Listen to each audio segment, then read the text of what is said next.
My name is Karen. 4 years ago, I stepped into a life I thought was perfect. Married at 27 to Michael, a man who promised to carry me in his arms before we even walked down the aisle, I felt like the luckiest woman alive. He wasn't just my husband, he was my best friend, my confidant. We shared everything, from morning coffees to late-night dreams about our future. Michael always had a way of making me feel special.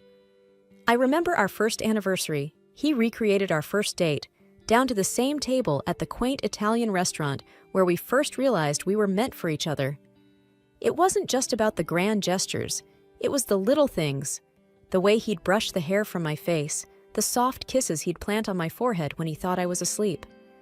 Our life together was bliss, filled with laughter and love. We lived in a beautiful house, spacious and filled with light. It was our haven, a place where we planned to raise a family. My job as a fitness trainer at a popular gym brought me joy and fulfillment, and Michael was thriving in his career. We were doing well financially, and we often talked about starting a family, about having kids running around the house, filling it with even more laughter and joy. Evelyn, Michael's mother, was a strong presence in our lives. From the first time I met her, she showered me with compliments. "You're absolutely stunning, Karen, just like a Hollywood actress from the 50s, she'd said, her eyes sparkling with genuine fondness. She often spoke about how beautiful our children would be, combining my looks with Michael's charm. Her approval meant the world to me. But then, one ordinary evening, everything changed. I was driving home from the gym, my mind buzzing with plans for the weekend. Michael and I had planned a small getaway, just the two of us, a chance to reconnect and talk more about our future, about finally starting that family we'd always wanted. As I approached the intersection, a song we both loved started playing on the radio. I smiled, turning up the volume, lost in the moment. That's when it happened. Out of nowhere, a car ran the red light and slammed into my side. The impact was deafening, a cacophony of crunching metal and shattering glass. My head whipped to the side, and pain erupted across my face and body. The world spun wildly, a blur of lights and sounds, and then, as quickly as it had all started, everything plunged into silence and darkness. Waking up in the hospital was like emerging into a world I no longer recognized. My body was a patchwork of aches and bandages. The first few days were a blur of doctors, painkillers, and Michael's face, etched with worry. Michael sat beside me, holding my hand. His voice was gentle, but his eyes couldn't hide his concern. "Hey, how are you feeling?" he asked. I tried to smile, but it hurt. "Like I've been hit by a truck," I joked weakly. He offered a strained smile, but said nothing. The nurses were kind, always checking in, offering comforting words. But their eyes, full of pity, told a story they didn't voice. I knew I was badly hurt, but the extent of it was hidden beneath the bandages that wrapped my face. As days turned into a week, Michael's visits grew shorter, his excuses more frequent. "Work's crazy right now," he'd say, or "Mom needs my help with something." I understood, or at least I tried to, but the silence and the solitude in the hospital room were suffocating. The day came to remove the bandages. I sat in front of a mirror, my heart racing. The nurse, a kind woman named Lisa, offered me an encouraging smile. "Ready?" she asked. I nodded, not trusting my voice. Slowly, she unwrapped the bandages, revealing my reflection bit by bit. The face staring back at me was a stranger's, scarred, distorted, a stark contrast to the woman I used to be. I couldn't hold back the tears. Lisa put a comforting hand on my shoulder. "It's still early days. Healing takes time," she said softly. I barely heard her. My thoughts were consumed by fear. What would Michael think? What would everyone think? I was no longer the woman he married. Michael's next visit was the hardest. He walked in, his usual confident stride faltering as he saw my face. "Hey," he said, his voice barely above a whisper. I looked away, unable to meet his eyes. "It's bad, isn't it?" I asked, my voice trembling. Michael paused, struggling to find the right words. It's not that bad. You're still you." But the way he said it, the way he couldn't quite look at me, spoke volumes. I lay there, feeling a chasm growing between us. The man who had promised to carry me through life seemed lost, unsure of how to bridge the gap that my scars had created. He came out of the hospital room, and I overheard him on the phone. His words, meant to be private, cut through me like a knife. "I don't know, Mom. She became ugly. It's hard to look at her," he said, and there was something like disgust in his voice. I lay in bed, staring at the ceiling, tears streaming down my face. I felt betrayed, not by his words, but by the realization that his love had conditions I was no longer able to meet. I mourned for my lost beauty, for the love I thought was unconditional, and for the future that now seemed like a distant dream. Returning home was supposed to be a relief, a step towards normalcy. But as I crossed the threshold of the house that once symbolized love and warmth, I felt sick because of the suffocating atmosphere of hostility, hidden hints, and disgust. The first few days, Michael was quiet, almost tiptoeing around me. Our conversations were strained, filled with awkward silences. I tried to bridge the gap, to reach out to him, but it felt like talking to a wall. One evening, as I sat on the couch trying to read, Michael walked in. He glanced at me, then quickly looked away. "How was your day?" I asked, hoping to start some kind of conversation. He shrugged, keeping his eyes fixed on the TV. "It was okay. Busy." I nodded, feeling a knot in my stomach. "I was thinking, maybe this weekend we could go out, just to get some fresh air." Michael hesitated, then said, "I don't think it's a good idea. Maybe you should rest more." His words stung. It wasn't about resting. It was about not wanting to be seen with me. I turned my attention back to my book, but the words blurred through my tears. It wasn't just Michael. Evelyn's visits were even more difficult. She would come in, her face twisted in a poorly disguised grimace as she looked at me. Her words were polite, but her eyes were cold. One day, she sat across from me, her gaze wandering everywhere but my face. "It's such a shame what happened," she said, a tinge of something like disgust in her voice. I clenched my fists, trying to maintain my composure. "Yes, it is," I replied, my voice steady despite the turmoil inside. Evelyn sighed, tapping her fingers on the table. "Well, we must all move on, right? Life doesn't stop." Her words, meant to be comforting, felt more like an attempt to avoid a difficult conversation. I nodded, not trusting myself to speak. Then came the night that broke me. I woke up to the sound of Michael's voice. He was on the phone, his words slurred. Curiosity got the better of me, and I crept closer to the door. "I can't do this anymore, Mom. She's a different person, a monster. I don't even recognize her," he slurred, his voice heavy with drink. I stood there, frozen, as his words echoed in my head. I was the same person, wasn't I? But to him, I was a stranger, a monster, someone he no longer loved or desired. I returned to bed, but sleep eluded me. The darkness of the room felt suffocating, a physical embodiment of the loneliness that had enveloped my life. Lying there, I realized that the home I once cherished no longer existed. It was just a house now, a place where I lived but no longer belonged. The changes in our home were like a slow, creeping fog, gradually obscuring the warmth and love that once filled it. Michael began coming home late, the smell of alcohol clinging to him like a second skin. His eyes, once so full of affection, now often glinted with irritation and something darker. One night, he staggered in, his steps unsteady. I sat up, concerned. "Michael, you're home late. Is everything okay?" He sneered, his words slurred. "Oh, now you care? You spend all day hiding in this house, and now you pretend to care about me?" I flinched, stung by his words.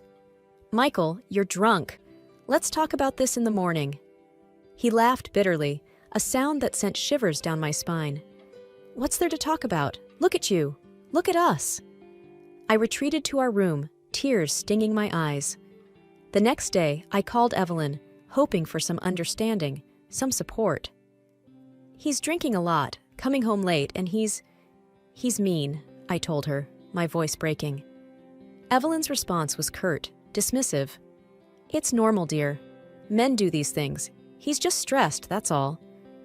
Her words were like a cold splash of water. I realized then that I was alone in this, that my pain and my struggles were mine to bear.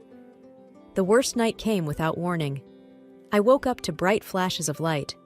Blinking away sleep, I saw Michael standing over me with his phone, taking pictures. His face was twisted in a drunken smirk. "What are you doing?" I asked, confusion and fear mingling in my voice. He laughed, a cruel, harsh sound. "I'm sending your photos to Hollywood. Maybe you can star in horror films now, no makeup needed." His words cut through me like a knife. I lay there, frozen, as he continued to snap pictures, each click of the camera shutter a punctuation mark to my humiliation. After he left, I turned my face into the pillow, my body racked with sobs. The tears came in torrents, for the man I had lost, for the love that had turned to cruelty, and for the life that seemed to be slipping through my fingers. Humiliated by Michael's cruel remarks and feeling increasingly alienated, I started wearing a mask at home. It was a plain, white mask, hiding the scars that had become the focus of my existence. It was a small shield against the pain, a barrier between me and the world that had turned so cold.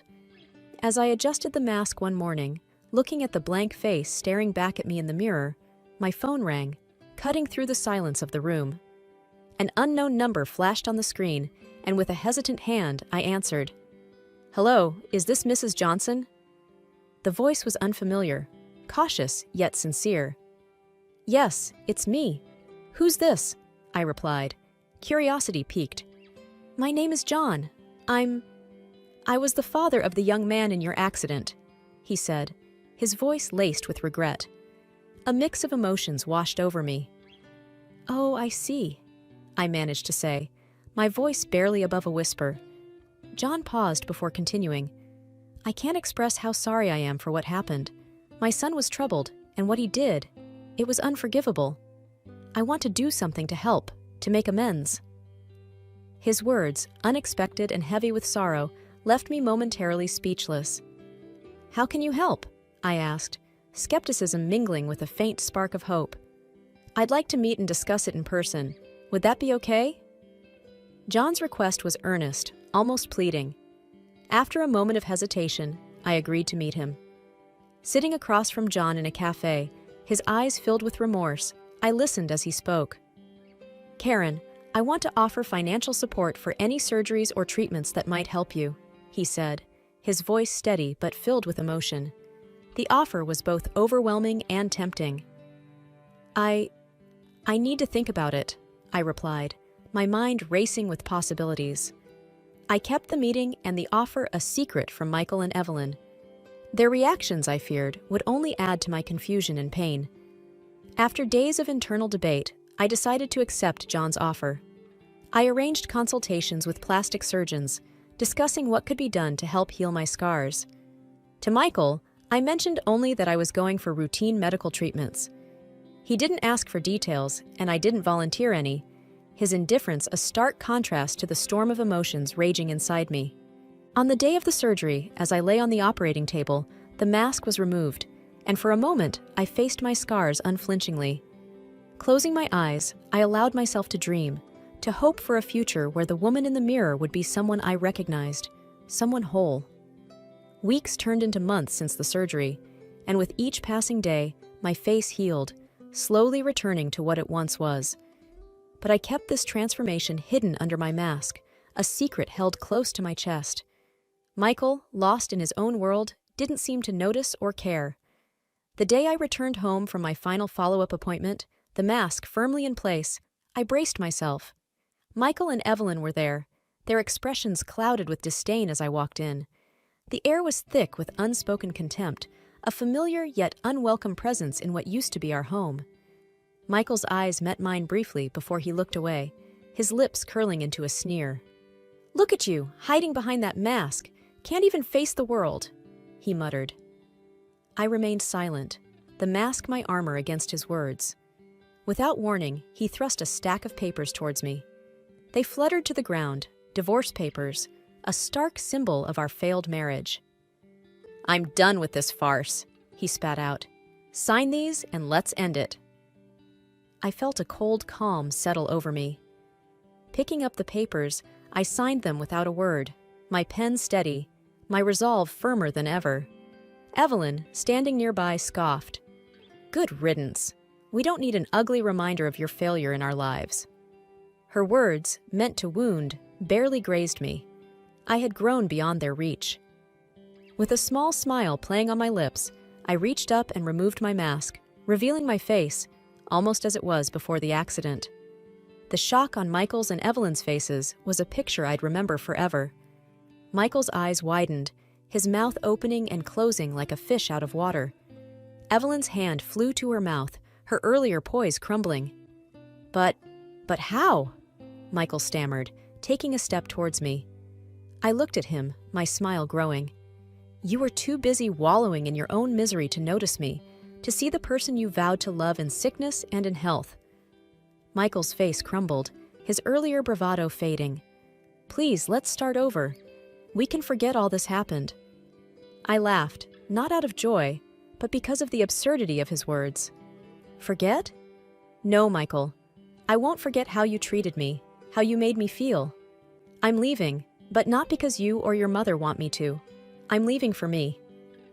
I gathered my bag, my signed divorce papers in hand, and walked past them, out of the house that was no longer a home.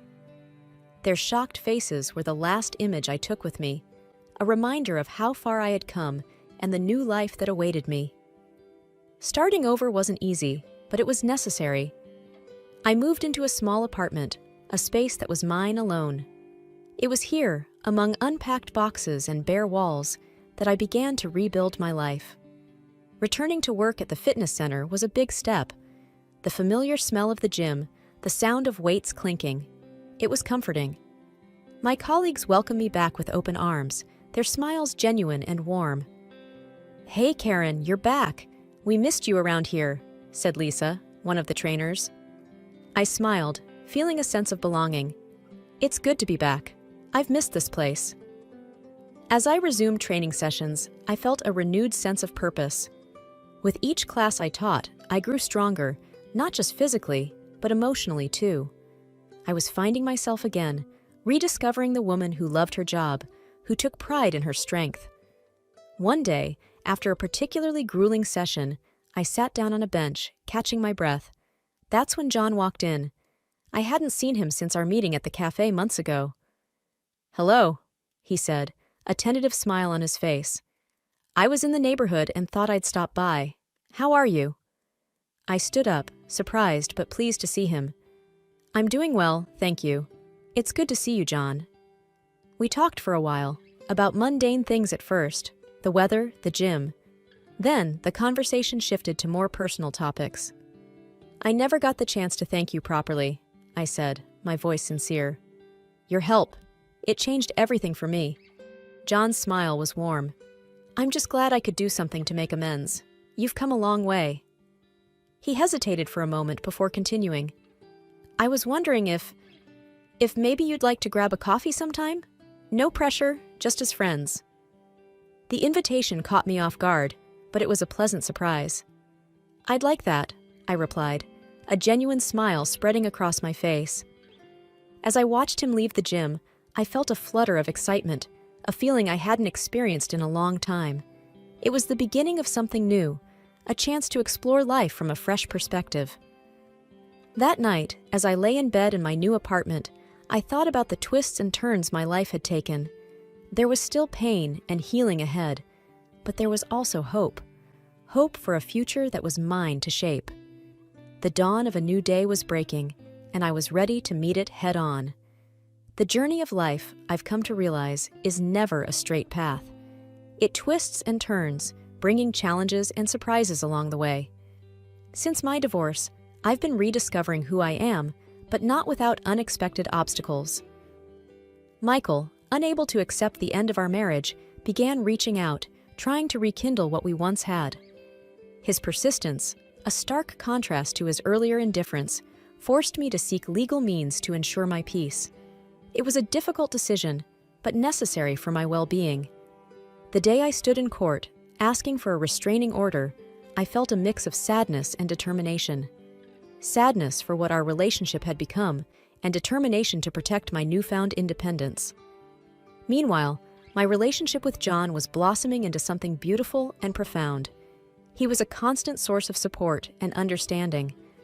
On one of our dates, as we walked along a riverbank under the stars, he turned to me and said something that stayed with me. "You know, you were always beautiful, even with your scars. It's just that not everyone can look past the surface. Not everyone can see into the soul." I looked at him, touched by his words. "Thank you, John. That means more to me than you can imagine." He smiled, his eyes reflecting the starlight. "It's the truth, and I'm grateful for every part of you." That night, as I lay in bed, reflecting on everything that had happened, I felt a deep sense of contentment. My journey had been fraught with pain and heartache, but it had also led me to a place of self-acceptance and love. I realized then that the most profound form of love isn't about how we look or what we have. It's about being loved for our soul, for the essence of who we are. John saw me for me, scars and all, and cherished what he saw. Life had come full circle, but in a way I hadn't anticipated. I had lost a life I thought was perfect, only to find a deeper, more meaningful existence. I had learned to love myself and found someone who loved me for the person I had become. As I drifted off to sleep, I felt a sense of gratitude. Gratitude for the lessons learned, for the strength gained, and for the love that had found its way into my life. I had emerged from the shadows of my past, stepping into a future bright with promise and hope.